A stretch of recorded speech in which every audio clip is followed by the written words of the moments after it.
call a meeting of the City Council to order. This is August 14th.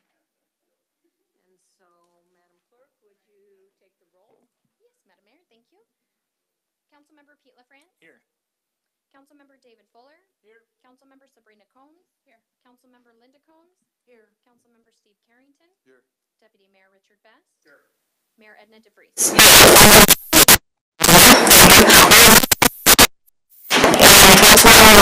Would you lead us in the pledge? I pledge allegiance to the flag of the United States of America and to the republic for which it stands, one nation under God, indivisible, with liberty and justice for all.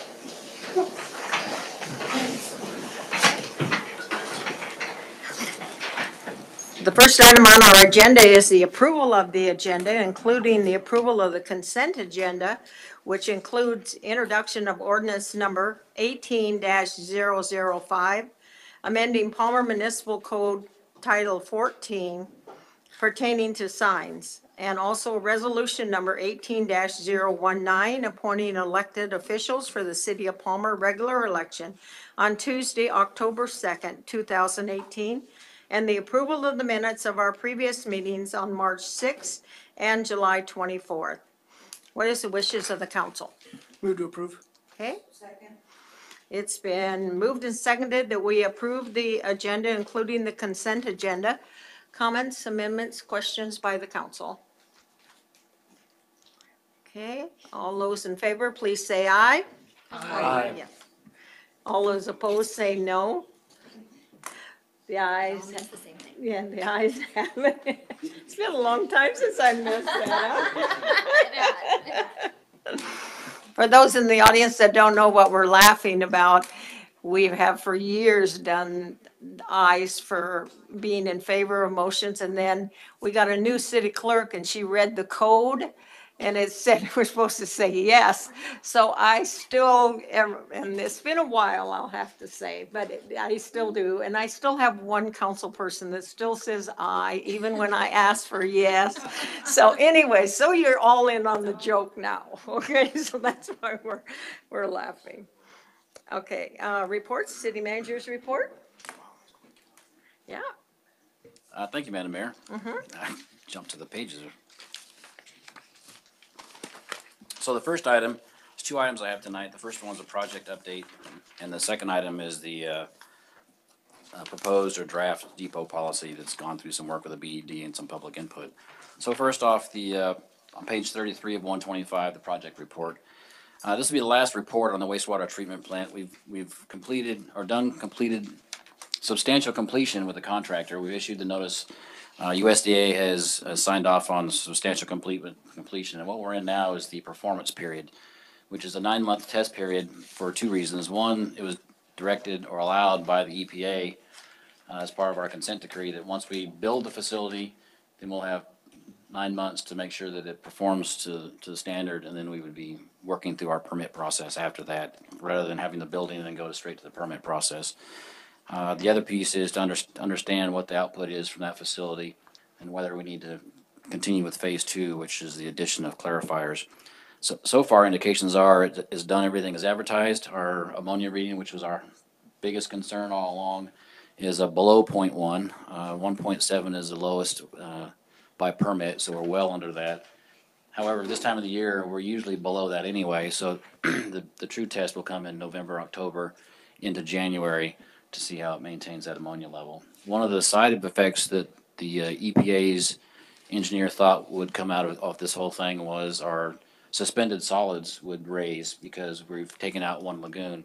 So the way the facility works, it goes into one lagoon and the solids typically settle in the first lagoon, goes into the second lagoon, and the nitrification still occurs, which brings the ammonia down.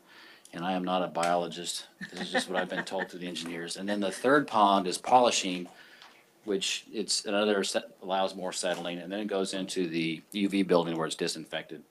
So we're no longer using pond 1. That's a reserve if we have to shut down the MBBR, the micro something reactor. Spent $12 million on it. I still can't get it. Moving bed reactor. What we've seen is our TSS levels have not changed, and we've been running this now for about a month. Again, it's summer.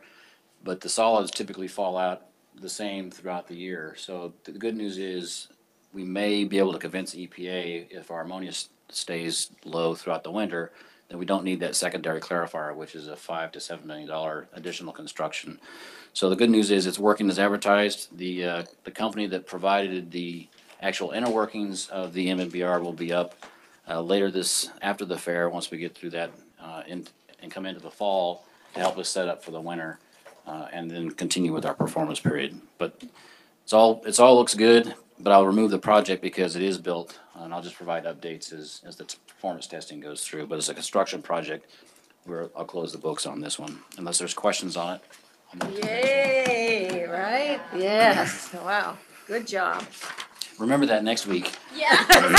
Is that when your Yes. evaluation is? Okay. So this was a project that I inherited, unbeknownst to me, on day one, actually before my first day of work. Oh, hey, the EPA is here, and we've got a lawsuit that you get to work through. So 3 years into this, and it's a good news story. Project number 2 is the runway rehabilitation. So later in the packet tonight, you'll see an FAA grant for runway maintenance upgrades. That is separate from this project, although it was the same contractor.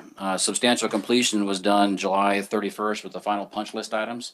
So this project is in the same boat as the last one. It's completed. The punch list items are done, and we have a really nice runway out there. And we were also the test bed, as I mentioned last time, for that traction machine. After tonight, I'll replace this project with the $500,000 maintenance upgrades that we'll be working through. The intent is to get through all that by November, weather permitting, but the contract does allow it to go into 2019 if needed, if we can't get it completed by then. And that's crack sealing, just some additional asphalt work, some sealing, some painting on areas outside the runways. Public safety building is out for bid. We should see that closing in the next week or so. And then it'll be at the council in early September if it meets our engineer's estimate and what we have budgeted. So we'll evaluate what the bids look like and how that comes in.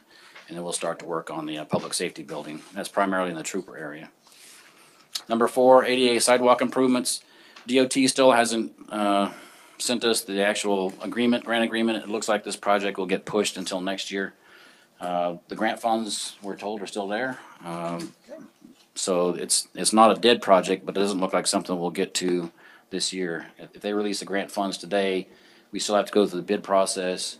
That takes a month to get it through the council, another couple of weeks. That takes us well into September, early October, and that's not a good time to do concrete work. So it's still a valid project. It's a federal pass-through, and it seems like the state hasn't done something like this either in a long time or they've changed over. I'm not sure. I have a good idea on why we are where we are, but it's not something that we're going to get done likely this year. The good news is the funding will still be available through that program next year. Project number 5 is the airport Evergreen connector.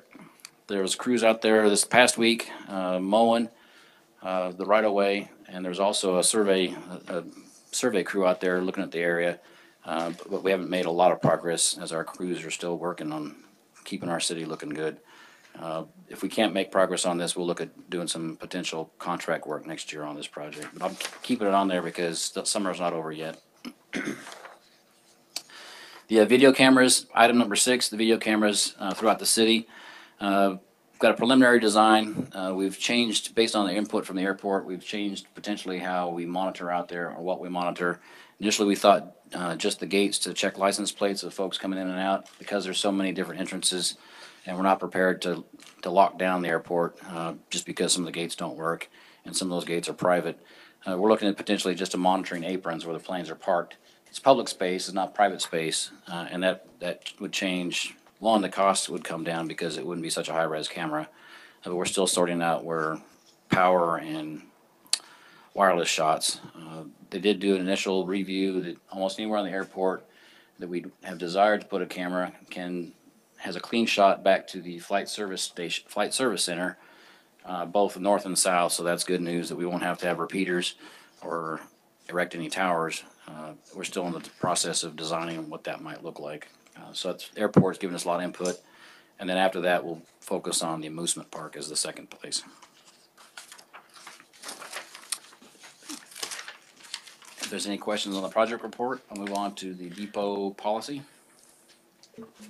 Madam Mayor? Sir? Oh, I'm sorry. Go ahead, Deputy Mayor Best.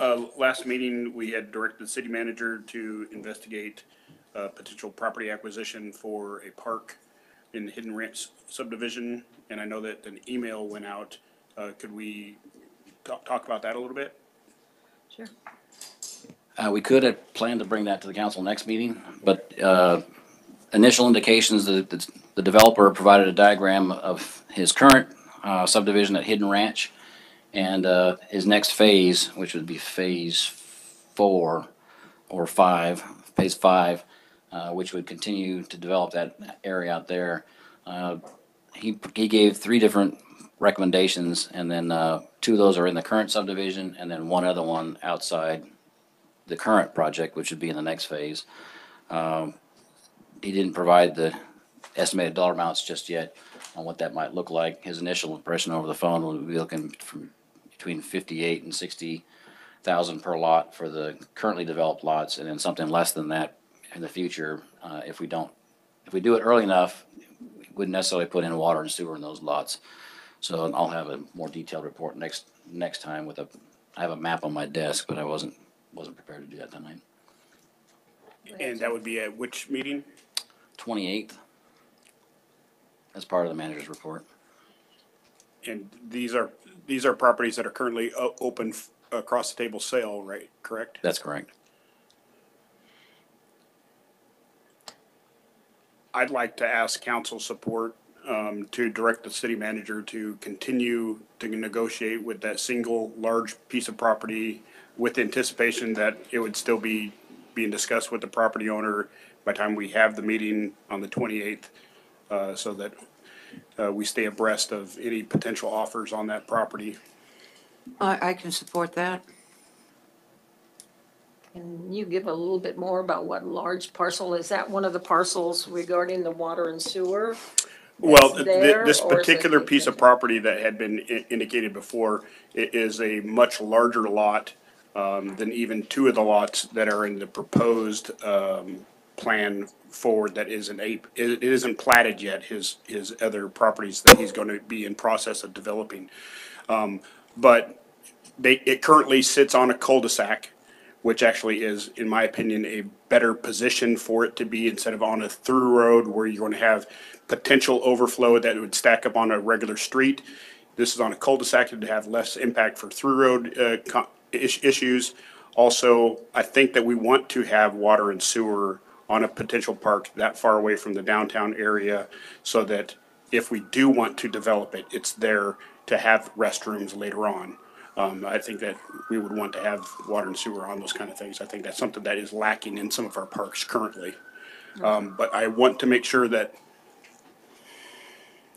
property is never more expensive than now. I mean, less expensive than now. It's always going to go up. We know that this area is developing. It's part of the trail easement. The Milky Power Line trail easement is in our trails plan. This would have direct access to that.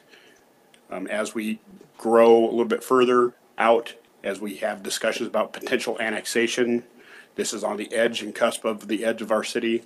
So I think it's something that we need to take into consideration. What I'm afraid of is that this is going to get kicked down the road a little bit too long, and then somebody's going to purchase this property because those properties are being developed currently. Okay, good. Thank you. Madam Mayor, Yes. I'd just like to add, I concur with Councilman Best. This is a perfect example of what our parks ordinance was addressing when it was developed in about 2003, 2004. And it takes some forward thinking to accomplish that. But it was to make sure that we didn't continue to have neighborhoods where there essentially was no park, no place for a family to go and throw a frisbee or for children to congregate rather than playing in the streets. And it shows a great deal of respect for what I believe all of our constituents are saying about what they feel about the quality of life here in Palmer. So thank you, Councilman Best. Any other questions or comments from council members? Madam Mayor, Yeah, if go I may, ahead, sir. sorry. So also, we have the Wilson Park right now, which is a beginner level pump track. And this actually, piece of property is more terrain defined, larger piece, that would make it perfect for a second level and this would not be in my wheelhouse to state how difficult it would be. But for the bicyclists that are out there and doing some of these harder terrain, it leads itself to be a better park for those kind of riders. This was looked at by the folks that developed the Matsu River Park, and their bicycle facility that's over there. And it connects with the Milky Power Line, which then connects to the Crevice Moraine Trail system, and it all falls into line for that. Great, okay. Any other questions from any council people? Okay, thank you. Go ahead, sir, then with your report. Okay, I would add that the parks, I mentioned the Parks Board, the direction the council we got, and they're very excited about that area. Okay, go ahead. So the next one is the rental policy for the depot. So we've, apologize first, there's 2 copies in your packet. There's not a version A or version B. When I submitted to the clerk, I didn't realize it submitted one and then another, so pages 1 to 13, or 45 to 57 is what I'll discuss, and then page 58 through 70 is just a repeat, so it's just 2 copies that are in your packet. So you wanna write on a copy, then you have a clean copy, how's that? Yeah. And I didn't catch that until yesterday, so, when I was going through, making my additional notes. So what generated this, we've had, I don't wanna say informal policy, we've had a policy on how to rent the depot and application and things like that, that we've been following for years. And it worked, for years, but the demand for the depot has become such, that it needed updating. The BED took this on several months ago, probably almost 8 months ago. Quite a bit of community input the first time, for various different viewpoints. But what really came out was that there's more commercial use in the depot than desired and a lot less private activity than desired. So how do we balance that through our rental policy? And also the way we schedule that was cumbersome. So those are the 2 pieces that really got tackled at the BED, and working with staff and again, some citizen input. So what you have in front of you now is the formal policy. It's not implemented yet. We anticipate starting in this fall when we do our normal booking. We start in October. We call the habitual users, our power users, and ask them what if they're going to repeat, and then we open it up for reservations for the next year, and then we don't book for the following year. What we're going to move to is a live, real-time booking type policy, based on the criteria here. So what I want to highlight is on page 47 are the categories. So of course, when you want to try and either curb or encourage use, you have to define what some of those groups are. So over lots of discussion, we came down to 5 categories: city-sponsored, co-sponsored, and then nonprofits, private, which again was determined there's not enough private use because there's so much, the commercial folks book it a year out, which if you're going to plan a wedding 6 months from now, you may not be able to book something because it's already been booked by a commercial entity that does more forward planning than say a wedding planner. Then commercial, all other, and then commercial retail. And then those categories are defined throughout the next page. And the commercial retail was one that came out as being a high-end user. Some of the discussion on how to maybe curb that was to have different fee structure. And the council, we can talk about that during the budget session. But I tried to discourage making too many changes because the depot is somewhat self-sustaining through its fees right now. We're going to need to raise the fees just through the course of how that place operates to cover costs this coming year. But we didn't really want to adjust the fee schedule based on users until we see if this balances out the use. And if we see that, private use can book a year out and retail can book, I think it's 4 months out, if that balances out better, then we didn't need to adjust the fees based on the use. If we still see that potentially commercial use is still higher than private use, or if private use just doesn't grow because of the booking policy, then we can base it on the booking policy as opposed to the fees curbing or using. So it's kind of a 2-year process. We'll take a look at it again come January, which will be the 1-year mark from when it came to the council or to the BED, and then see if we need to make any other adjustments based on what booking looks like. And then again, mid-year to see if it's balanced out any, or if we have had a higher demand for private use, because we just don't have a good tracking mechanism for people who have turned away. So this way we'll be able to see how that works. So on page 48, you'll see how far out you can book in advance. And again, it's real-time scheduling, not in October you get to book for the next quarter. In January you book for the next quarter. It's day to day. So the different categories have different priorities. So priority number 1 are the category 1, which are events like Colony Days, Colony Christmas, things that the city sponsors. If we sponsor something with the elections, I mean, that's city sponsored.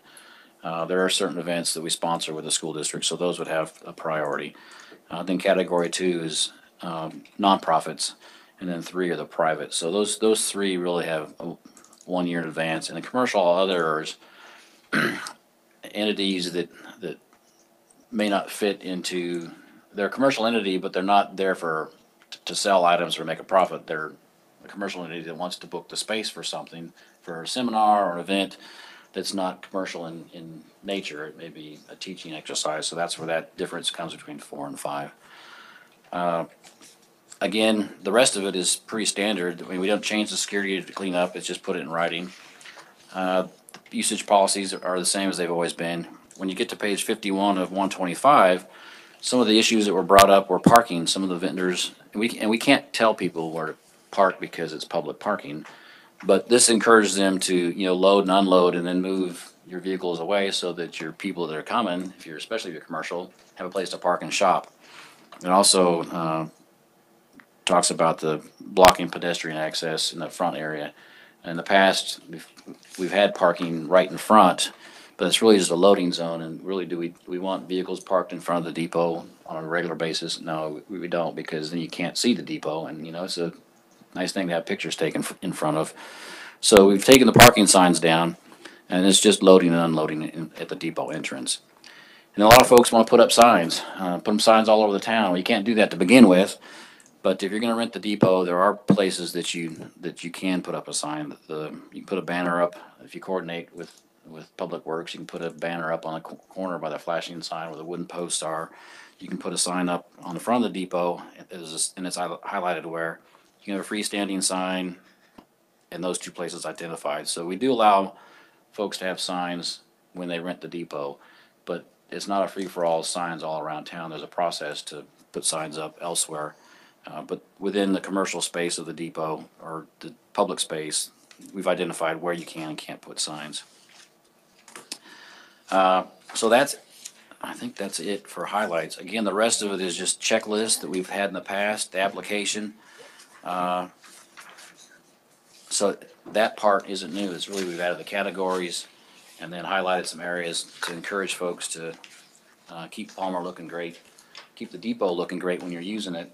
And then also protect some of our brick and mortar folks that have concerns about overusage of the depot as a commercial entity where the city is perceived to be subsidizing folks with the low cost that we have. So the fee schedule we can discuss at another point in time, but it's not part of this. So this is a living document, and again, it'll be reviewed by the BED, and if we make changes, it'll come up to the council. So are there any questions or concerns or additional comments that we might have to Councilwoman implement? Sabrina Combs? Yes, when we had met with the BED, we had talked about the practice of that calling our power users, stopping. Is that still going to stop, where we call people and remind them to book on this rotating calendar? No, that process will still hold true. And again, when we start in October, we'll call our habitual users, the Why? priority users. Why? just so that they know that those dates are, like Colony Days. We don't want Colony Days to move because they couldn't get the depot, so those type of events are the city-sponsored ones. So for those that are commercial retail, are we going to be calling them and reminding them every 4 months, or that No, just the A city one-time call. just category one would be the ones we would call, just category 1? the city-sponsored events. Oh, thank you. Councilman Fuller? Just kind of caveating that question there. So if we're holding this space for, like, say, for Colony Days and whatnot, shouldn't we charge a holding fee? I mean, if we're holding a place for an organization, I mean, we're spending our office time to call those individuals and set that up, and we're holding it. I mean, we're basically keeping it from getting reserved by somebody else. I would venture to say that the phone calls that generally are made are to Public Works, to remind Public Works about cleanup days, what days do we need for maintenance. Colony Days, we're not typically calling those because we know what date it is. It's just, okay, here's your invoice. And Friday, we wouldn't call Friday Flings. So the power users, the first year would be, okay, we're starting this whole new policy. And for folks that have put in their applications already, I mean, there's a desk drawer full of folks that want stuff next year. Okay, we normally make those phone calls, but once we start the live reservation, that'll drop down. But we want to be somewhat friendly to the users of those things because they are city sponsored. So if they don't call ahead, if there's a changeover in the Chamber of Commerce, which is going on right now, the new community, their event scheduler may not be on the ball right off the first time. So we want to try and be user friendly as much as we can, but then again, not overburden ourselves with calling everybody that's on the list for the depot. But and it's minimal again, the ones that, again, Colony Days, Colony Christmas, Palmer Pride. So events like the Miners, it's typically held in a month, but it may not be the same weekend. But again, those folks are the ones that our power users generally are pretty good about getting ahead of the game. Elections is another one, calling the clerk to say. Yes, Councilman Carrington? So is this fall, are we going to what I think you referred to as a real-time scheduling? That's correct. We plan to implement the categories and in the time frame, the reservations period starting in October when we start the normal booking for the next year. So next October, there won't be a surge of next year because a year out you can make your reservations. Where right now, if I want to reserve for 2019, I have to wait until October. Deputy Mayor Best? Thank you, Madam Mayor. I'd really like to commend the Board of Economic Development. The chair of the Board of Economic Development, Dusty Silva, a good kind of outline of this generalized policy came directly from her. The board had very robust discussions. There was a lot of community involvement in the discussion. Then the council had a bite at it. We had some pretty good discussions here too. The administration, I think this is a great starting point. And if things loosen up or tighten up years later, it was from a good starting point, a good base. This isn't going to solve all of the ills, but I think that we have game planned for enough of the issues that this is going to be a process. And that is what most of us heard, is that some things were so loosely determined or defined, or maybe the general public didn't know so much. So this gives us a policy, and it's something to start with. So I'm tickled pink at what we have before us. I think it's going to be so much easier to understand for the public. I think it's be so much easier to implement and manage. I think we're going down the right path. Okay, thank you. Further questions or comments? Questions from the city council?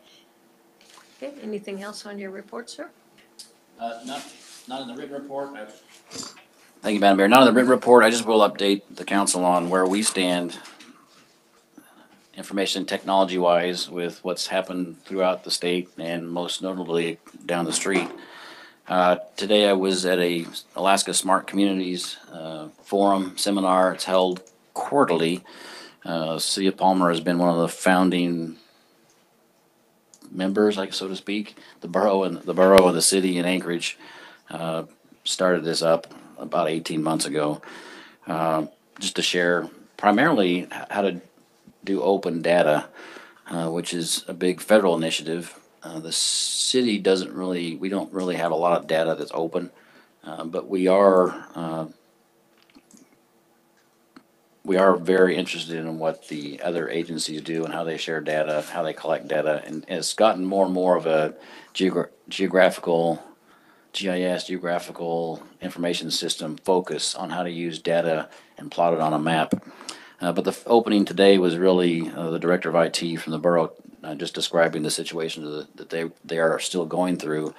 Not the details because it is current investigation ongoing with the FBI and their insurance company, and there's a lot that goes with that he couldn't just come out and tell us. But basically what happened, it was a 0-day virus, malware, which basically means that nobody has anything to detect it.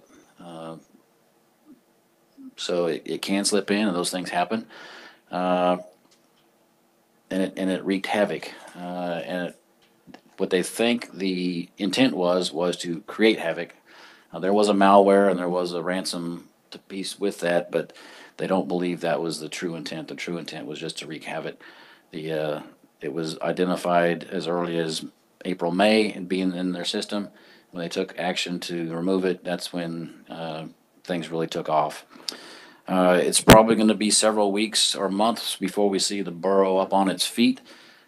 Because of the servers they have to keep those as they are because of the ongoing investigation. So they can't just wipe them clean and start fresh. They have to keep them. So he described it as 3 islands: Anthrax Island, Midway Island, and Paradise Island. So they have to take all the information that's on the Anthrax Island, put it in Midway Island where it's still quarantined, clean it of all the problems it has, and then move it to Paradise Island. Well, each of these have their own infrastructure. They had some mothballed servers that they were able to pull up. They had new equipment coming in, so they've partially been able to man the Midway Island and Paradise Island, but they still got a long road to hoe before they get all their services up and running. They were insured, so some of their costs of infrastructure replacement are being covered. So how does that affect us? Well, day-to-day business, not drastically. It does affect us when we need information from the GIS system for sending out letters for CUP notifications, things like that. I'm not sure if the clerk has a lot of information that she needs from them for elections, but that's a big part of it. So again, we don't rely too heavily on the borough. Some payments will be a little late.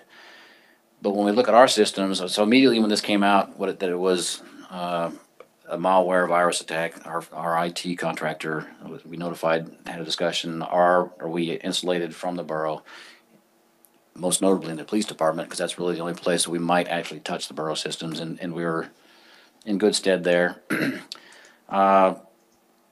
We do have cyber insurance, and we've had it for at least 2.5 to 3 years, and it would cover the same things that the borough's being covered. It also, if something were to happen, a forensics teams from the insurance company would come up and assist and help us determine, much like the borough has a lot of help, we would get a lot of help. So not to say that we are in better shape, but we are in as good a shape, if not better, because a lot of our systems don't rely heavily on server systems.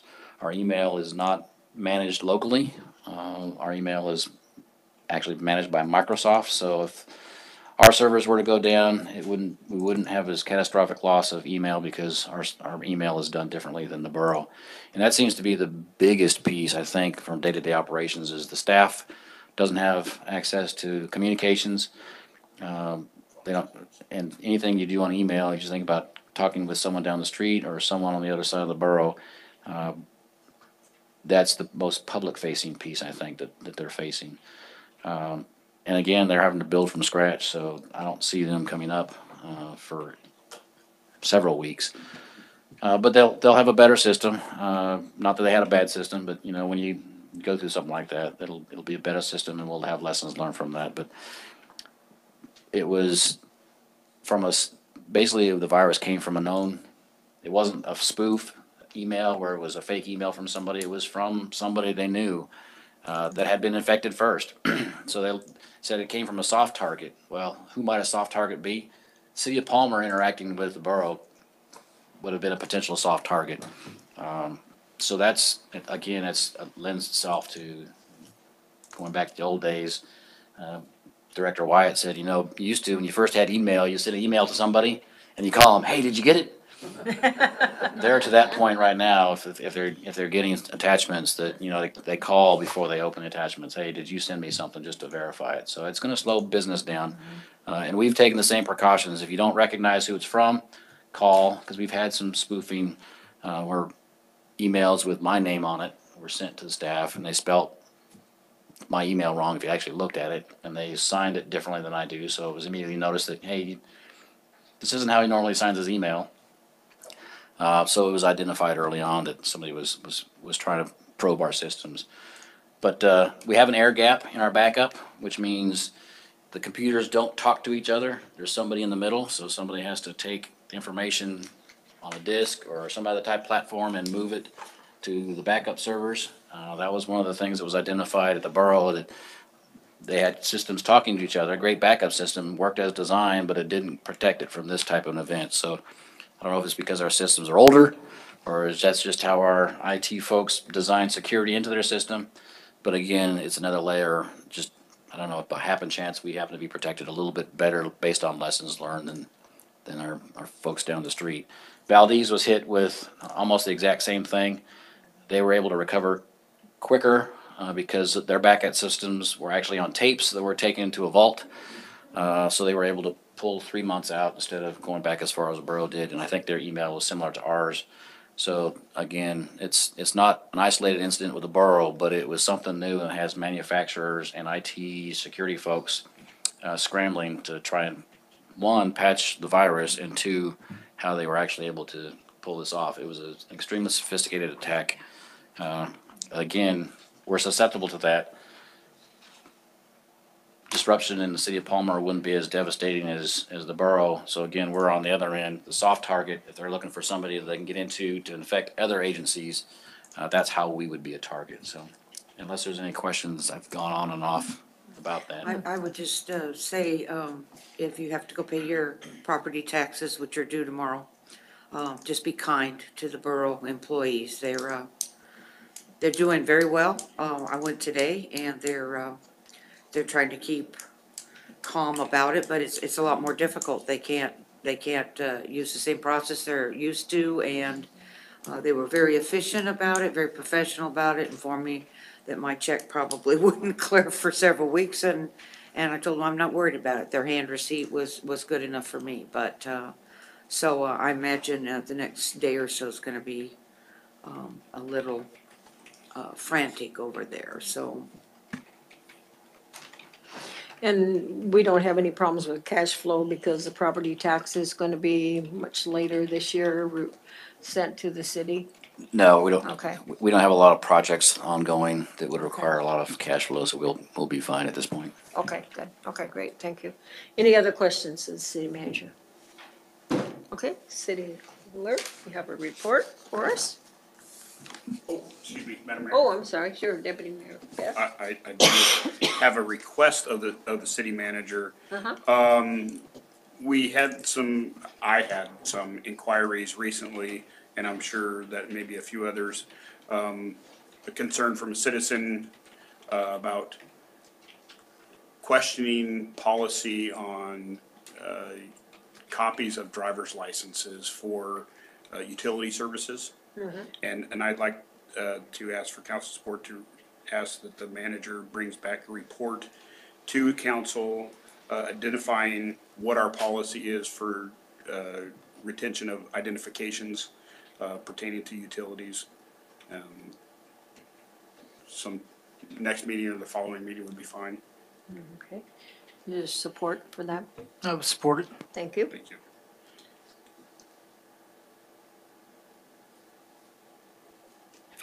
And I think I'll hold the last one for council comments. Okay, all right, thank you. Ready? Madam Clerk? Thank you, Madam Mayor. So highlight of my written report here is we have the attendance spreadsheets here in the packet. There's nothing of concern in regards to attendance of any members, so we're looking good. Thumbs up there. The election is definitely underway. Here we are. And the next big deadline is voter registration. Sunday, September 2nd is the last day to update any voter registration and make sure that you are in the correct location that you want to, that you're living, residing to vote. So it's pretty amazing to me how many people move, and it's just one of those things that doesn't get updated. So you can do that online. As you know, September 2nd is a Sunday.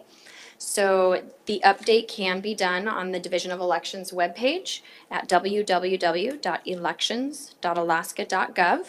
And it's right up there at the top. It says the very first little picture, it says update registration. So it's all online, it's immediate and available. It was really great going through the process actually with a citizen. So the next big deadlines after that for the public is early voting for us starts September 17th. 2 weeks prior to Election Day, just like with us, that's what the state does. So early voting is happening right now for the primary, August 21st. The locations for those are the same as our locations, Division of Elections in the Mat-Su Borough. So anyone can vote a little early in case they're not able to attend the poll on Election Day. So that's pretty much the highlight there of the written report. Okay, questions of the clerk regarding her report? Go ahead, sir. Madam Mayor, actually, one question, could I ask of the city manager for him to kind of make a statement to? Sure. We all seen recently the DOT come out about political signs. Just for the record, since we happen to have camera rolling and radio is listening in, explain to folks what roads that the state has jurisdiction over inside city limits as it pertains to those political signs. Through the mayor, so DOT has responsibility for the Glen Highway, Arctic, Old Glen, and Palmer-Wasilla Highway. Anything else is either borough or city maintained roads. So the Glen Highway from the fairgrounds all the way up to Cedar Hills, and then Palmer-Wasilla out to just short of Felton, and then the Old Glen from the bridge up to the stop sign, and I think Bogart is a borough road from, and then Evergreen technically from the stoplight to the flashing light, but we have an agreement to maintain that. One of the things I wanted to say about the voting, before I go into my mayor's report is, can't remember how many thousand, as you all know, there was a law that was passed that when you file for your PFD, you're automatically registered to vote. And what they're finding now is that overrides what's on the voters list. So if you filed your PFD and you didn't use your residence address, you use, like, say you have a business address or something else, or for whatever reason you didn't use your residence addresses, you're going to have problems when you go to vote because they're overriding that. And it's in several thousand number of people that they're finding that that's a problem. I think there was even a candidate in Anchorage that was running for office, and he filed his PFD application from his downtown business, but that's not where he lives. And so there was questions about whether then he was even going to be eligible to run in where he actually lived. So if you know of anybody that has done that, or if you've done that. So you may want to use the website that Norma just gave you to go on and check, because your voter registration might have been changed. Because the PFD address will override what the Division of Election has as your go ahead, It's Councilwoman terribly Linda Combs. unfortunate. I mean, I realize that some things have changed in the last 30 years or so, but right up until, I think, a couple years after I moved into my house, which was 30 years ago, there still was no residential mail delivered in Palmer, okay, or in big chunks of Palmer. So, and that was just the case, no matter where you lived in Alaska, the chances of you having the same mailing address as a physical address were much smaller. It's gotten better, if that's what you want to call it, over the years, but there's still a large percentage of individuals who, you see them at the post office every day. And I would be one of those that, you know, on my PFD, of course, I'd use my mailing address, not my physical. Thank you for the reminder. I'll go home tonight and check it. Yeah, well, I would assume that the clerk probably checked yours when you filed for. Well, that's true, but you But know, the other then we thing know. is here we all, most of us are usually talking about, making it easier for folks to go and vote, and now we've thrown up another, roadblock here, so. Yeah, But right. thank you for the reminder. I'll Sure. use that reminder in a few conversations this next week. Yeah, right, Madam Mayor. yes, Deputy. Along that same line, so the discussion point from the PFD application side, I just recently, as of today, was in discussion with Selective Service, because that is also another entity that is being sent information from the state of Alaska from the PFD applications. And in your PFD application, there is a box that you are able to indicate your gender. And if you don't fill it out, I mean, what does the PFD need to know who, you know, male or female? And if you don't check it, it automatically defaults to a male, and then that information is all sent off to the Selective Service. So my daughter actually got her Selective Service card indicating that she was a male. And I had to make the phone call today to find out how to correct this issue.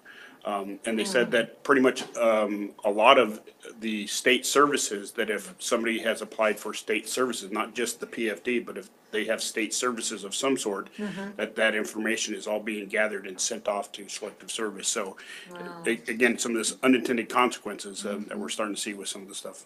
Yeah, okay. Alrighty, and in your packet, you have my mayor's report. There are a few new items going on. I think most of you have gotten those forwarded to you from me, or rather from the clerk. August 28th is going to be the opening, the ribbon cutting, and the dedication of the Matsu Medical Plaza, starting at 11:30 that morning. The Japanese students will start arriving after September 3rd, so you will see them around town and in different events. The transportation fair is going to be in Wasilla on September 13th from 3 till 7 o'clock. Any questions, comments on the mayor's report? Okay. Attorney? No report, Your Honor. Daddy, do Thank have- you. Okay. Anyone have any questions of the attorney?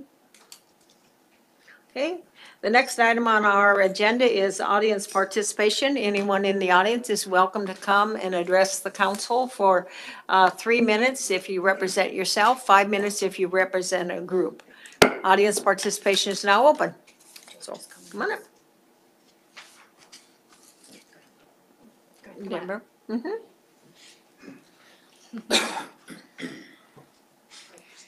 Yeah, yep. All right. It's the only place where you can, where red light means go. Okay. All right. Well, thank you very much. I appreciate this opportunity. My name is Deborah McGann. I'm the Executive Director of the Alaska Avalanche Information Center, and I am here tonight for 2 reasons. The first reason is I'm here to remind all of you that September is National Emergency Preparedness Month. And the Alaska Avalanche Information Center is part of the Matt Supero Local Emergency Planning Committee that is working on the 10th Annual Emergency Expo that will be held September 29th at the Menard Sports Center from 10 a.m. to 3 p.m. This is a free public event that we encourage everybody to come. It's for families and for everybody in the community. Our goal is to build a more disaster resilient community. And so I would just ask that all of you tell your friends and family to take advantage of this opportunity to help them get prepared. We'll have lots of interactive activities, including an avalanche, so that we can help people be prepared. The second reason I'm here tonight is because of the Hatcher Pass Avalanche Center. They applied for a grant, and the goal is to double our forecasting in the Hatcher Pass area. In the last 4 years, we've had in the last 3 years, we've had 4 avalanche fatalities in Hatcher Pass, and we've had 9 people die since 1999. So it is an area that a lot of people recreate, and it draws a lot of people from the Mat-Su Valley and Palmer, but it also draws folks from the Anchorage community. When the Turnagain Arm area, when their conditions are terrible, they tend to come out here to the valley. So as a result of that, we are trying to double our forecasting by adding a second forecast every week. When Dr. Liam Walsh died in 2015, his mother was just shocked and appalled that we did not have any kind of regular forecasting there. At the time, we had 2 volunteer forecasters, but they were not on staff, and so it was just do the best they can. Since that time, the Liam Walsh Family Foundation has allowed us to build 3 Are You Beeping signs, which provide avalanche information for folks when they go up to Hatcher Pass, and those have been successful. That project was just completed this last year, and the Turnagain Pass area is funded by the federal government. So they do a 7-day-a-week forecast. And although we see a lot of people recreate in Hatcher Pass, we don't have that luxury. Hatcher Pass is operated under the Alaska Avalanche Information Center, which is a nonprofit 501c3. We do a statewide support of avalanche centers. And so as a result of that, we need your help and support. Go ahead, So- just continue. So we also have observed 2 areas of concern that you guys had on our grant application. One of those was the budget, which I've passed out a budget so that you can see what we included in the budget was only to add that second forecast per week. So it was kind of thin. And the other one was the reporting, which was also included in your packet from last year. And I can assure you that we will include a robust report that has photos so you can really see the impact that this is helping to make. So thank you very much. Do you guys have any questions? I think we're good, thank you. All right, well, and thank you for your past support. We appreciate it. Yeah, thank you. Ralph, did you, okay, yes, come forward. I'm speaking on behalf of a group. Okay, 5 minutes, yeah. Madam Mayor, members of the council, staff, my name is Ralph Baldwin. I'm speaking in support of the Hatcher Pass Avalanche Center Community Council grant request. Last year, I spoke to you as an advisory member of that board, and I was the author of the grant. This year, I speak to you as a board member of the parent organization, the statewide 501c3, Alaska Avalanche Information Center. So I did not write this year's grant. Jesse Hafner, one of the advisory board members for the Hatcher Pass Center, wrote it. She couldn't be here tonight, so Deborah and I are filling in for her. I can't speak to the details of the grant, but I can speak to the nature of the ask and the very important work that the organization does and its growing trends. Last year, we mentioned in our grant request that our long-range goal was to increase the number of advisories on a weekly basis. So that's the target of this year's ask. We want to get at least 2 forecasts per week. So the group is really picking up a lot of momentum. You know, it's becoming an ever increasing important outdoor recreation activity. And when the weather's bad down in Turnagain, we get slammed up there. And, you know, another aspect of the organization besides putting out these forecasts is education. And so we do these trainings. The snow machine community at Hatcher Pass is heavily involved, the Hatcher Pass Snow Riders, and they collaborate with the Hatcher Pass Avalanche Center for these trainings each year. And we can see on social media and the number of times our forecasts are checked that there's a lot more interest and it's growing. So this is an important resource to the community, to the city of Palmer, all these people coming to recreate at Hatcher Pass. We did, as Deborah mentioned, have this fatality last year. These things happen even with really experienced skiers, so it's really important for the community to be involved in supporting the forecast and supporting the education. Underneath our statewide 501c3, we have a very active regional center at Valdez, a very active one at Haines, a very active education component at Fairbanks. And so the motivation of the statewide organization is to reach out. The annual fundraiser. Okay, the first one was held at GPRA 3 years ago, the second one at the Palmer Depot 2 years ago, and then this past year at the Moose Lodge. They raised $11,000, a tremendous amount of work by the advisory committee and support by the community. So I hope you will consider our request and vote yes to support trying to increase our capacity. And I thank you very much for your support in the past. You came through for us last year. Any questions? All right, thank you. Thank you, sir. Okay, Janelle and Colin, you're next. You both gonna come? Yeah, just drag up another chair, Colin.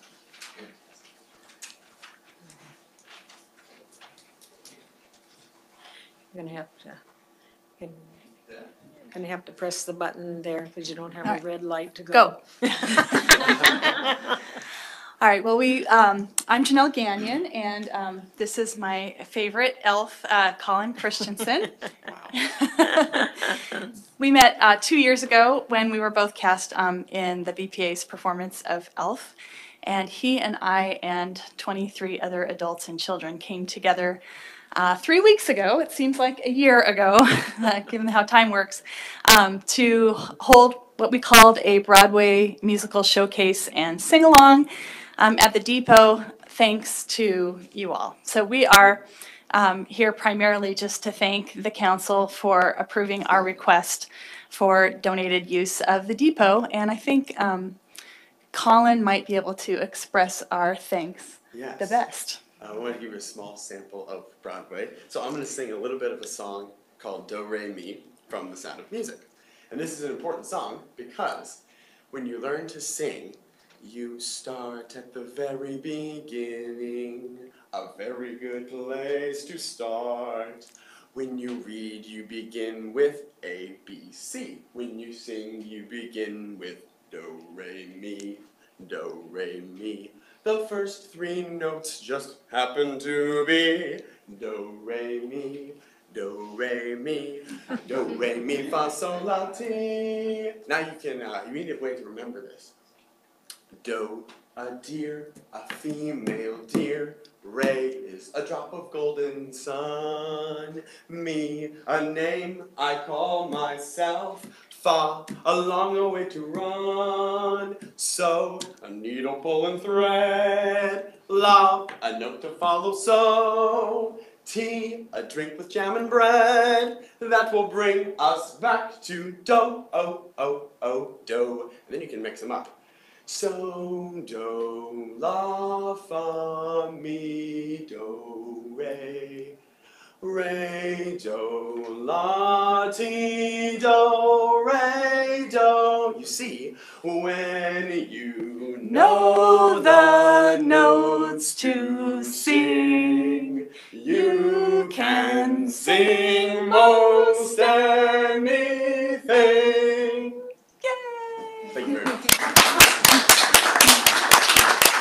So with just 30 seconds left, I just want to remind everybody, if you didn't already know, that we held this fundraiser to help support the Colony Marching Band, who, if you don't know this, when they do tours like they're going to do to France, to Normandy, France in June of 2019, they are one of 13 marching bands in the entire world who've been asked to perform at the 75th anniversary of the D-Day celebration. It is an incredible honor. Dr. Burton? I'm sorry, go ahead. Dr. Burton, who is the music director for the Colony High School Marching Band, when they do events like this, he invites students from the entire valley to participate. So it is not only Colony High School musicians, it's student musicians from all over the valley. I want to thank our friends from Radio Free Palmer for bringing us on the air to talk about the event before it happened and allowing one of the students who participated to, actually a couple students, to sing on the air. We had hoped at best that parents of the students who were involved would come and maybe donate their $10, their Hamilton, to the event. And so we thought if we walk away with $250, that's $250 more than the marching band had before. We raised $1,511. So thank you so much for supporting us. You're welcome. I think this is the first time I've had somebody sing to us at the council meeting. And did very, yeah, all right, you'll come back, you'll come back every week. The clerk will send you our agenda, so you'll know when to show up. So thank you very much. Okay, the next person for audience participation is Tom Robertson. Okay, Oh, my apologies. My name is not Tom that's Robertson, not Tom. but I just, No. I was so energized by the music, and I couldn't sit there. So I have a little aria that I'd like to, well, I won't sing. Okay. Mike Molesky is my name. I live in the city of Palmer, and I wanted to talk about three things. One, just a follow-up on the discussion about voting addresses.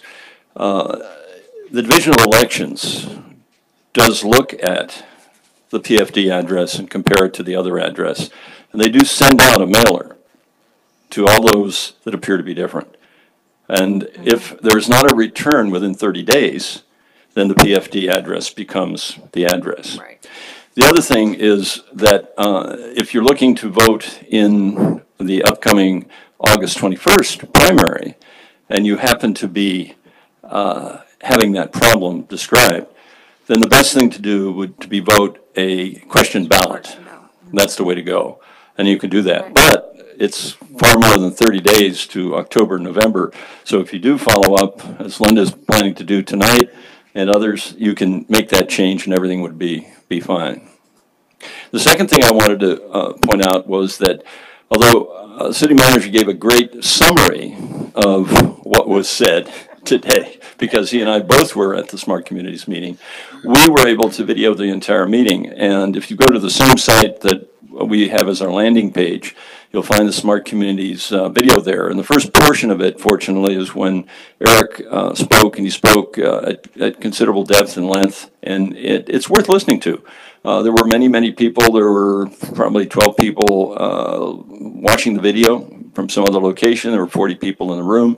And that was obviously the most significant and focused upon piece of work. There's no doubt about that.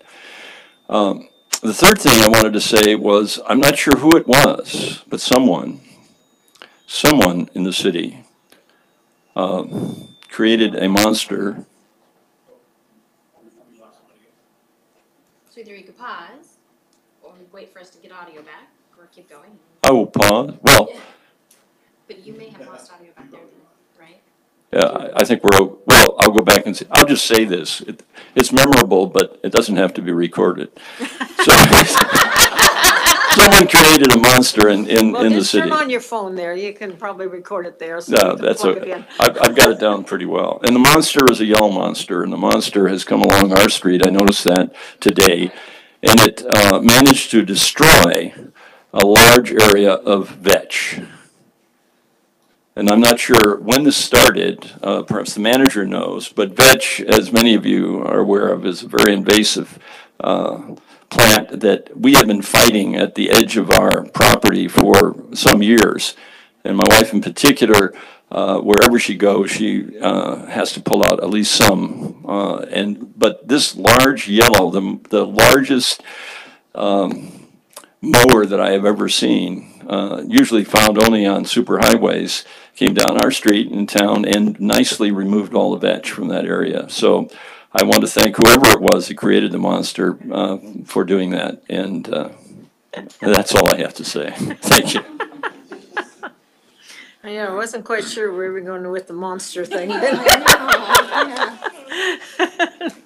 Better hurry up, Tom, before somebody else jumps up there and cuts in line. Go. All right, go. All right. I represent me, myself, and I as a group, but then I thank you for the opportunity to come and speak to you again. It's an honor and privilege to do it, but I apologize. I forgot that I was feeding animals before I came here, and all of a sudden I realized my clothes and my shoes still smell like the farm. Well, this is the agricultural community, so I Yeah, think we're well, okay. Not all of us are agriculturally minded, but I hope we would be minded that to save you money, that's why I keep coming here. And I say that because I still need a letter of support from the city requesting that the borough put an emergency fill station at, right now, I'm saying Wasilla Pool. Eventually, a year, I'll be back for the Palmer Pool. But for now, as an example, we're redoing the Wasilla Pool is all dug up. There's no concrete left in it. And I want, before they concrete down, I want to put emergency drain pipe. Oh, I forgot to give you the plans I got here. And it's emergency drain pipe that goes from the deep end all the way underneath the wall and outside of the parking lot, and it looks like a fire hydrant.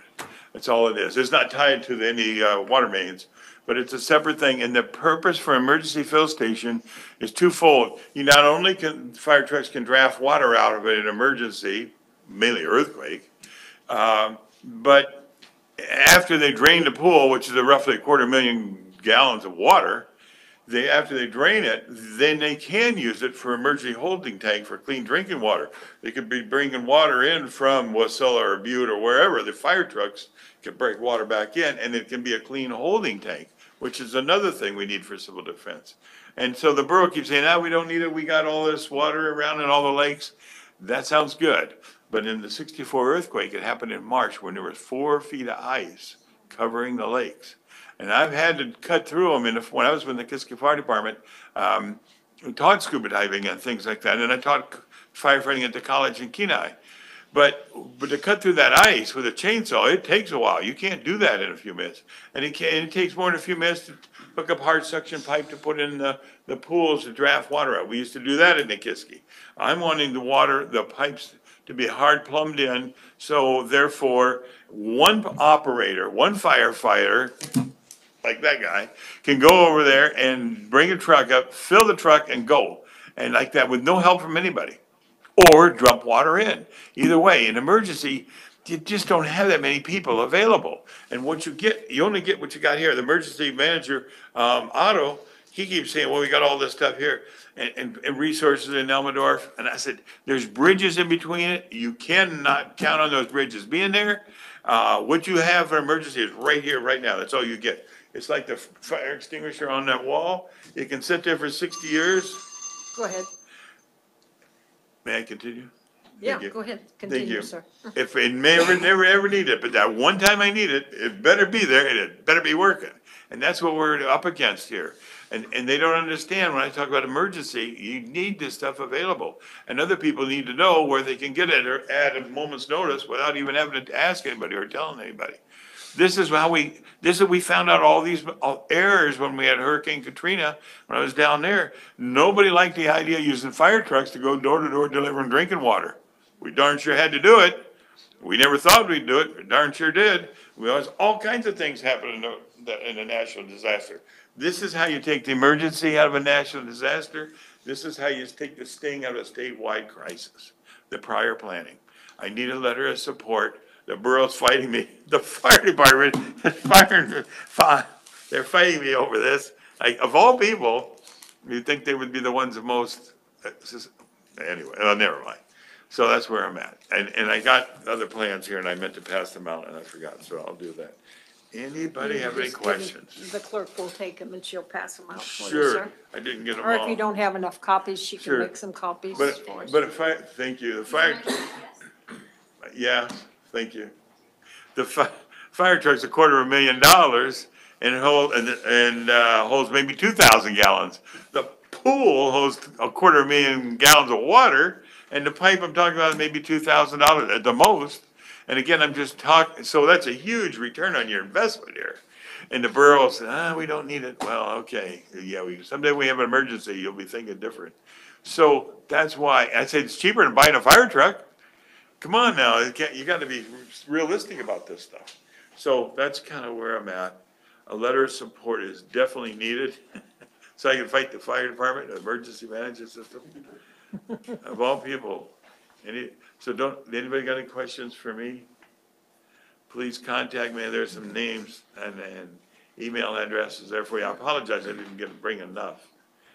Okay, thank No you for problem. your patience, I appreciate Yeah, your it's nice to understanding. Thank you for coming again. Next time I'll change my shoes and clothes before I jump.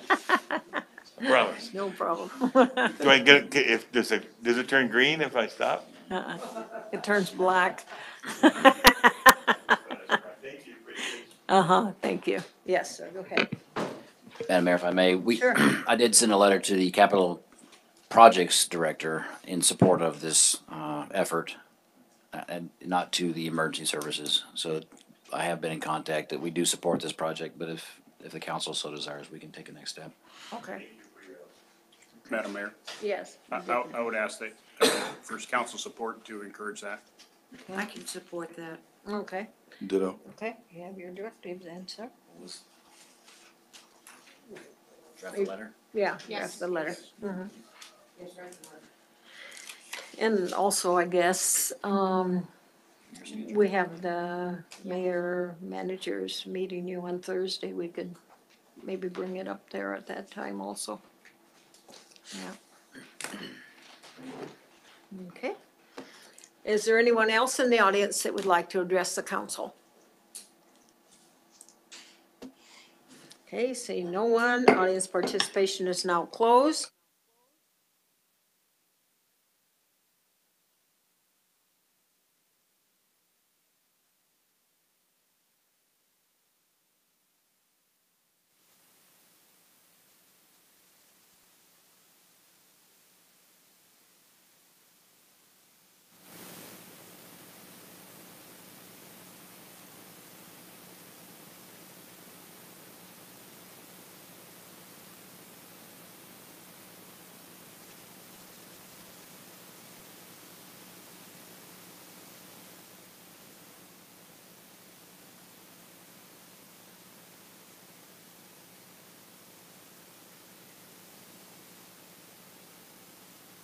Well, it's not even a. Oh, it's back, there you go. Oh, okay, all right. For those listening to the tape, the Radio Free Promo didn't have audio for a minute, so that was what was going on. So we have the resolution up for public hearing. Does the council want a staff report before we open the public hearing? Yes. Yes, okay. Thank you, Madam Mayor. So I believe it was a couple of months back, we brought to council action to authorize the city manager to negotiate and then to accept the grant from the FAA. What we didn't do in that action was appropriate the grant because we weren't sure what the actual dollar amount was. So we have accepted the grant. I've signed the grant paperwork. What we need to do now is appropriate the funds so that we can spend it. We've already set aside the matching funds in our budget from 2018. This, along with a snow blower for the airport, which probably will get bumped until 2019 based on federal funding availability. But this is to appropriate the actual grant that we've accepted to do the airport maintenance upgrades. So it's not encumbering any other additional funds. It's just actually appropriating the grant that we've been offered. Okay. Unless So- there's specific questions. Okay, so with that, I will open the public hearing. This portion of our public hearing is for only those that want to testify regarding Resolution 18-018. Is there anyone from the audience that wants to testify regarding this resolution? Seeing and hearing no one, does the council have any objections for me closing the public hearing? Okay, public hearing is now closed. What is the wishes of the council? Madam Mayor, I move to approve resolution number 18-018. Okay, Second. okay. It's been moved and seconded that we approve Resolution 18-018. Comments, amendments, questions by the council? Councilman Combs, you still have your light on, are you? Okay, thank you. Okay, Mention the percentage. I'm sorry, go ahead, sir. So what I didn't mention was a percentage of this grant. This is a 93% federal and 6.75 or 6.25 city. So it's a pretty good chunk of change for the city on this one that we aren't having to pay for.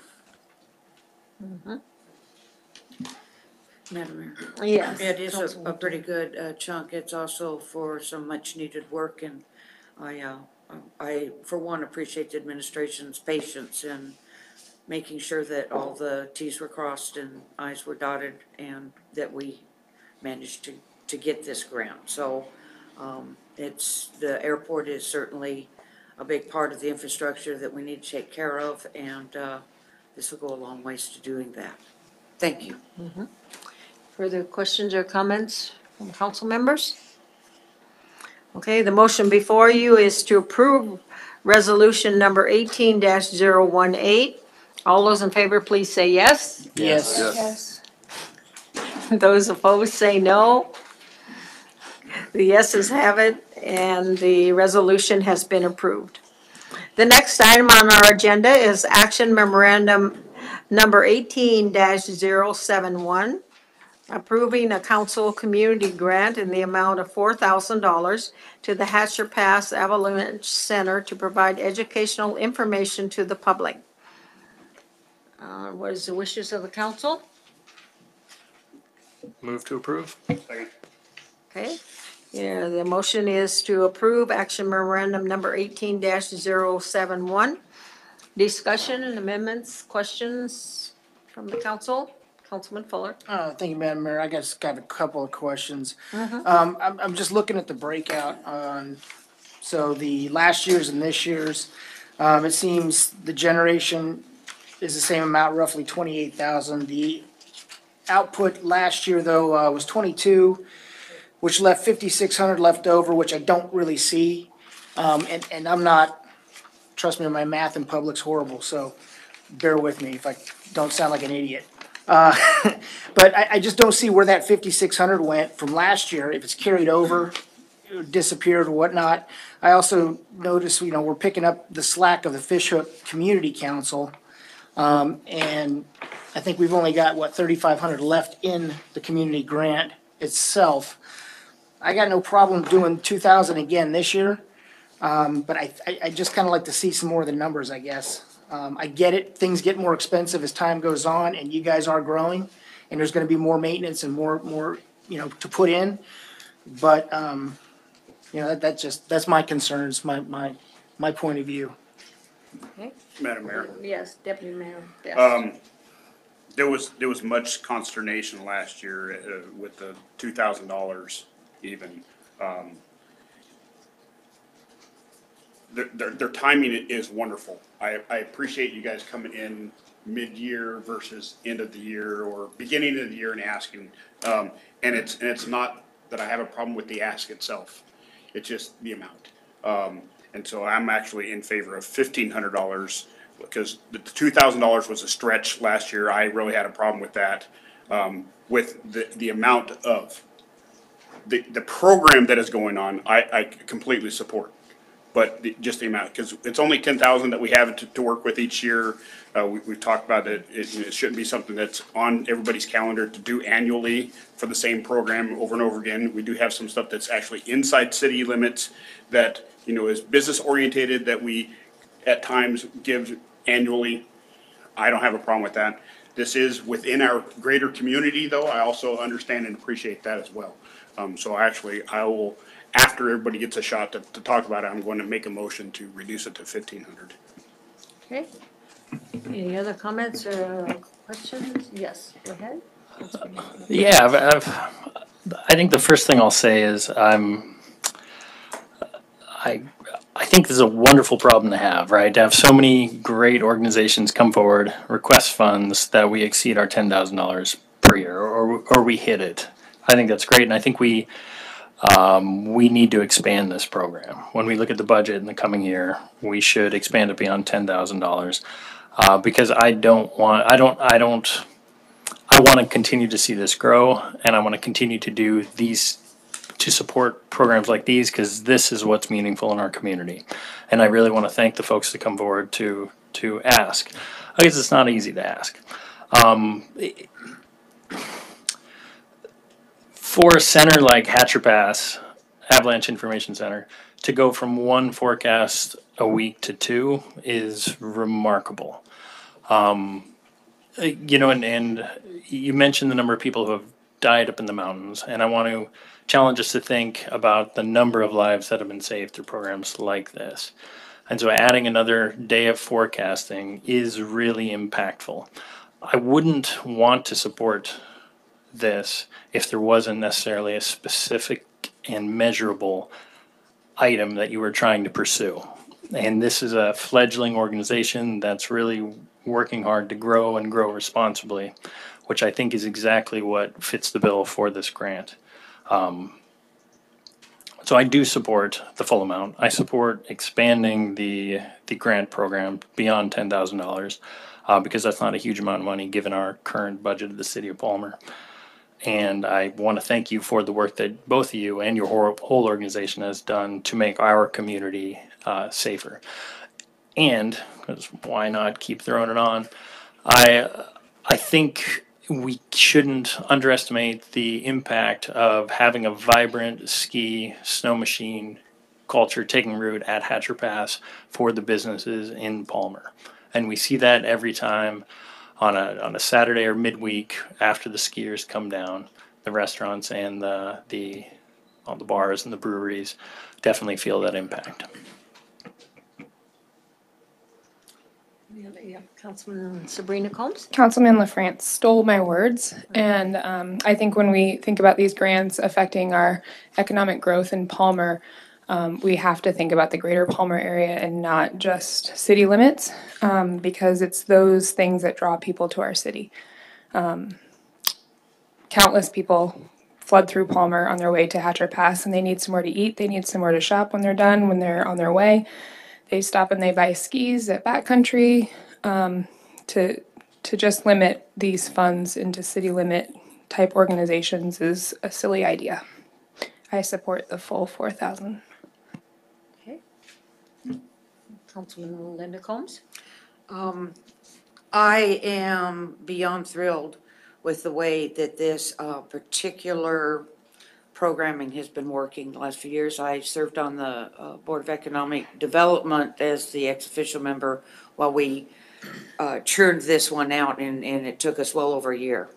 I agree with Councilman LaFrance. I'd like to see it expanded. I brought that up, I believe, a couple years ago in the budget sessions. But the one thing, as much as I agree with Councilwoman Sabrina Combs and everybody about the importance of it and everything else, I think the one thing we need to do is when the budget was set, and one thing that the council has done over the last decade or so is we've lived within our means, we've lived within our budget.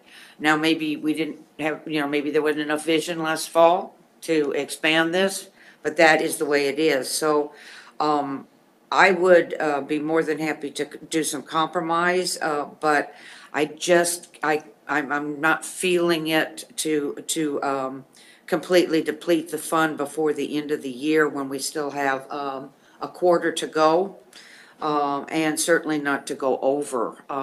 So I would entertain, somebody's ideas about how we can come to, a kind of middle ground agreement and still fulfill what this council, no matter who was sitting on it in the last decade, has portrayed to the city, and that is that we live within our budgets.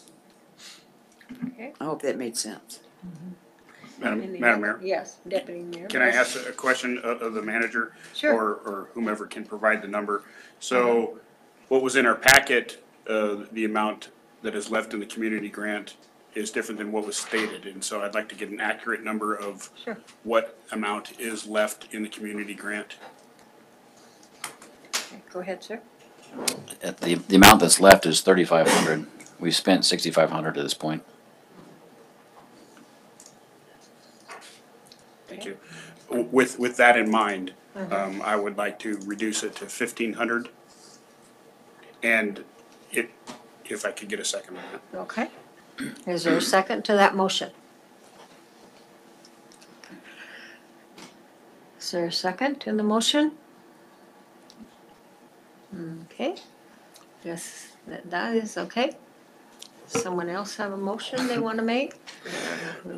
Yes. Thank you, Madam Mayor. Councilman I'd like to Fuller? make a motion to keep it at 2,000 as last year and reiterate the Councilwoman Combs, Councilmember Pete LaFrance. We are the only government organization supporting this endeavor, which is a great way to label us as the gateway to Hatcher's Pass. But again, going with Councilwoman Combs, living within our means, and, you know, it's still getting off the ground. I think this will still work even with $2,000.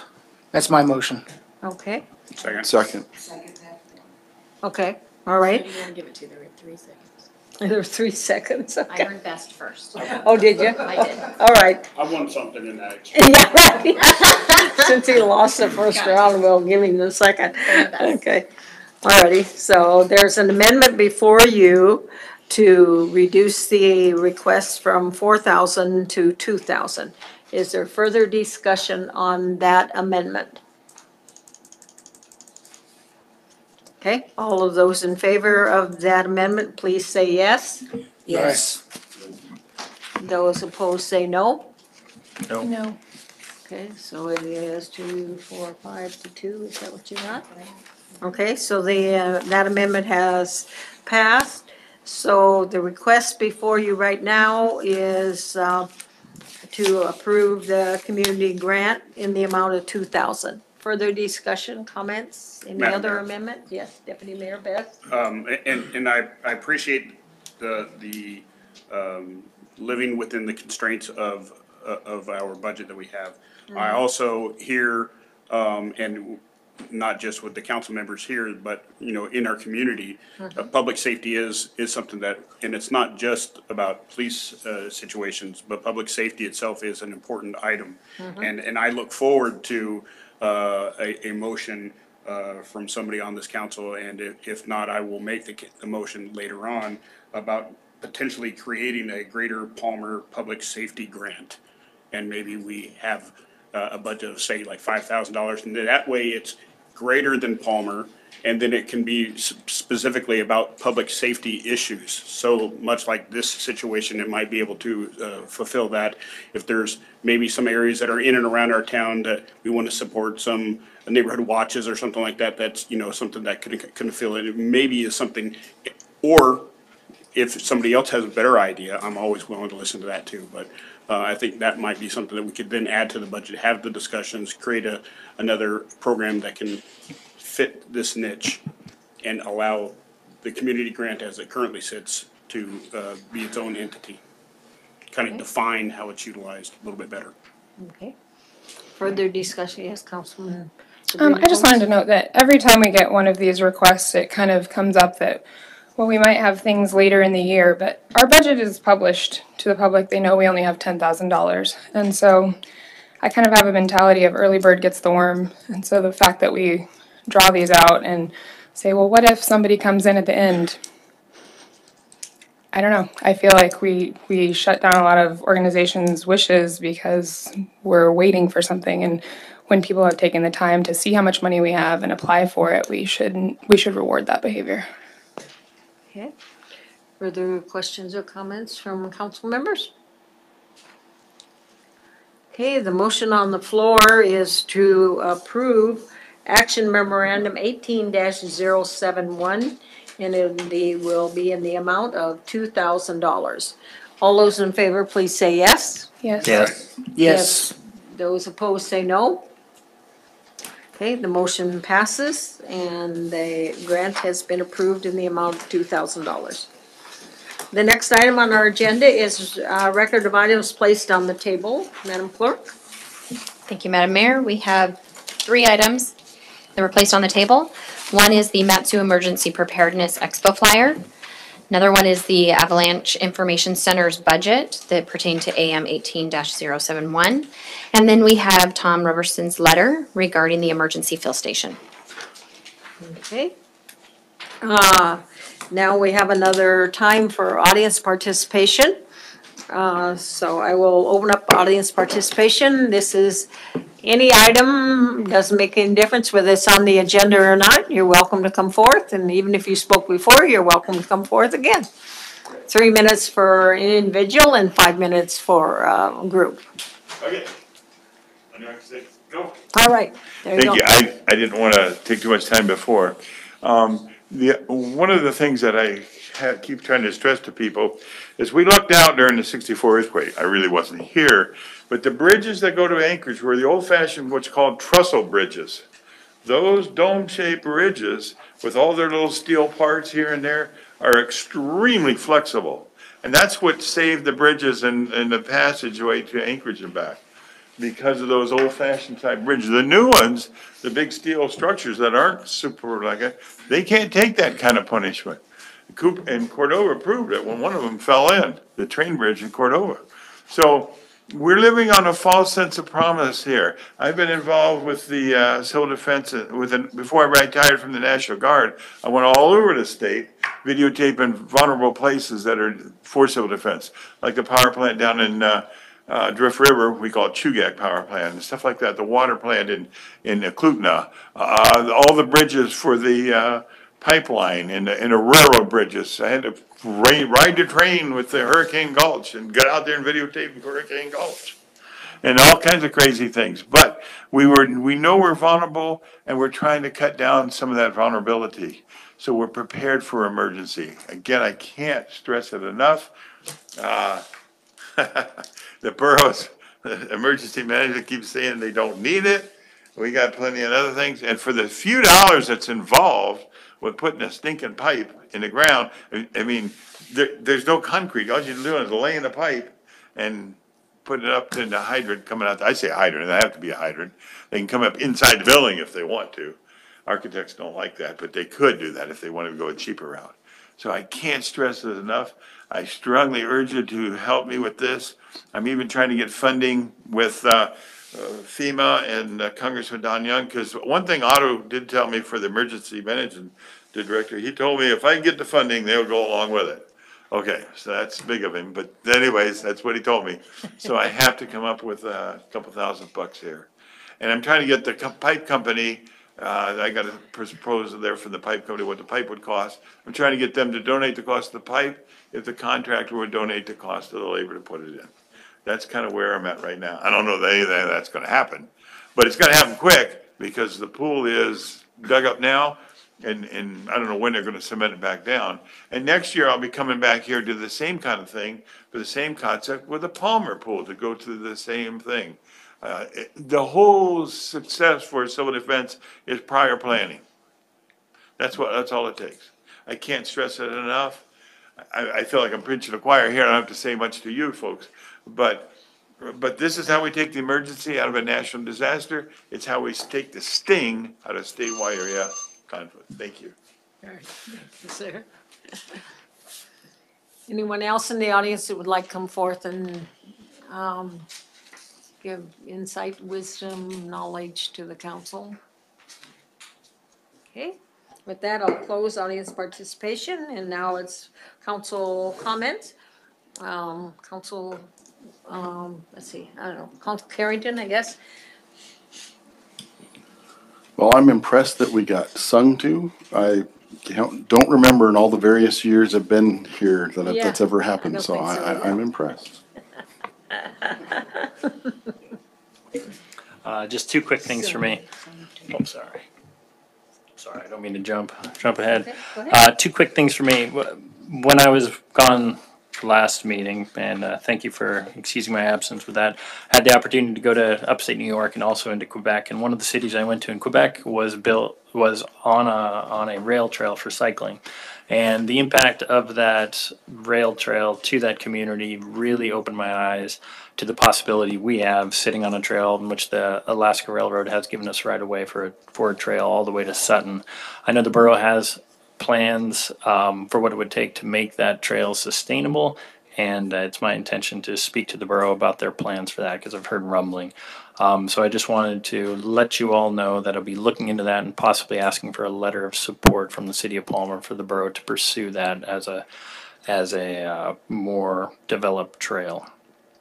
Next, I don't know what happened when I was gone, but that intersection on the Glen and the Palmer-Russell Highway is the worst thing I think I've seen in the city of Palmer in a long time. And I know that's state roads, but semis are dodging it, and it seems like it's getting into a public safety issue.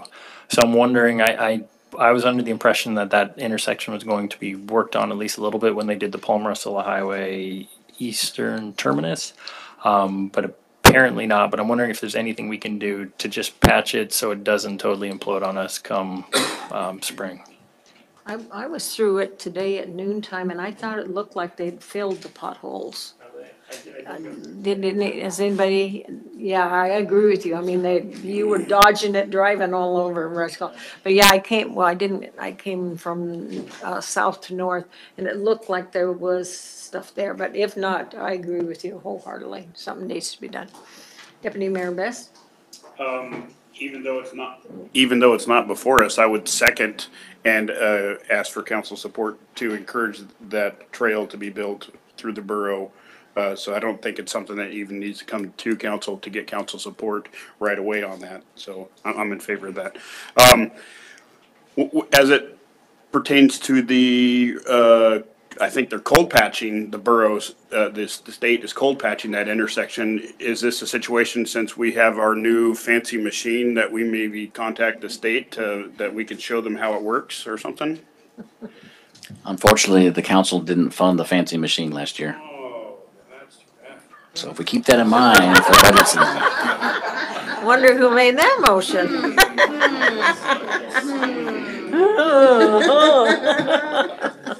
So that's a good lesson for us to learn right there, that maybe this is a situation that might encourage us to purchase a device like that for next year around. Also, we have a couple of projects that are being worked on and being completed inside the city limits, the wastewater treatment plant, and the airport facility. And in years past, we have missed the boat on giving accolades at the state level to our city employees through Alaska Municipal League. And I would like to ask for council support to nominate those two public work projects for recognition through AML. Okay. And this will give the management time to be able to kind of give a great report on that, there's a whole process as this goes towards AML, because I think our staff needs to be recognized for the work that they did, and potentially even the contractors if the management feels that they also are in need of a little recognition on this. Okay. Madam Mayor, I would support that, Okay. and I agree wholeheartedly. Okay, thank you. And then lastly, I would like to ask for council support to add in that language that I had spoke to earlier, so that it comes to budget time, we can have a little more discussion about creating a Greater Palmer Public Safety type award and grant, not award, a grant, awarding of a grant or many grants, maybe up to like $5,000. And if we could add this to our budget, and then we can discuss exactly how it might be applied and allocated. Okay, sir, approval? Yeah, I'll support that. Okay, all right. So it's a budget item, I guess, for next time, okay. All righty, Councilwoman Linda Combs? Certainly. Local activities in the last few weeks have continued to highlight the uniqueness of our community and the hospitality. I've seen several different groups, converge on Palmer and enjoy the heck out of themselves, and heard a great deal of talk about being back. For example, I was at the car show Saturday evening, and I don't know if it was because the high school's football game had been that afternoon. By the way to go, Palmer Moose. But most of the folks that I saw, I recognized because I go to the car shows regularly, but they weren't from the area particularly, So yes, there was a big draw, coming from out of our community and everything. I was very smart. I went down early and I left just as the first raindrops hit. So beautiful cars that were for the hot August summer night. So the only other thing is I would urge everybody to keep getting the word out. I think the city clerk's done an awesome job of helping us all have, as has Mr. Molesky, by the way, have the facts, because I'm sure you're being asked, as I am, every single day.